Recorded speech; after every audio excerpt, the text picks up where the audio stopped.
Thank you, Mr. Speaker. And my question is for the non-affiliated government leader in the Senate, Senator Harder. As I'm sure you're aware if you follow me on Twitter, and I know you do, I'm often quite critical of the media, although not nearly as critical as I am of your government.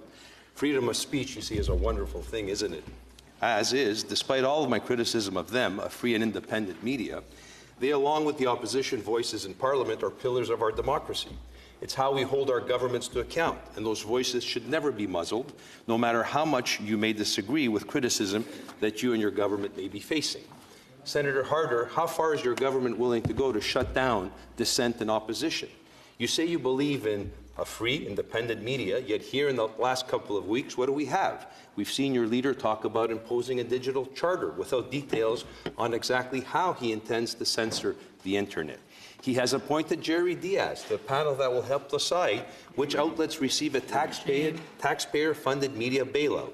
And we've learned recently government officials are tipping off Irving Shipbuilding about journalists questions regarding their contract with the government, resulting in Irving threatening to sue those journalists.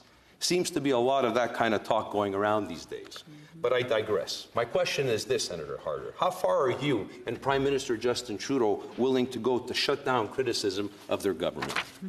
Senator Harder. I thank the honourable senator for his question. Let me disabuse him of any interest I might have in his tweets or Twitter accounts. I do not follow him. In fact, I don't know how. I don't know how. Retweet. I don't know how to do it. You actually retweet. So I'm sorry to disappoint in that regard. I do find the social media a challenging media with respect to civility and appropriate discourse. But that too is a matter of taste. But where I think we need to, as an institution of Parliament, reflect is how does social media, how is it a tool of hate and insurrection, if I could put it that way? How is it abused? And in that regard, the Government of Canada, working with other like-minded governments of liberal democracies, are reflecting on how to balance that concern with respect to hate speech, hate crimes, organized crime, all of which are using the social media to undermine democratic institutions. That ought to be an issue of concern to the honourable senator, and perhaps he could tweet about that sometime. Senator Housakis. Honourable colleagues, Senator Harder, I hate to remind you, but Twitter is on record. So you not only follow my tweets, you also follow those that retweet my tweets. But that's neither here nor there.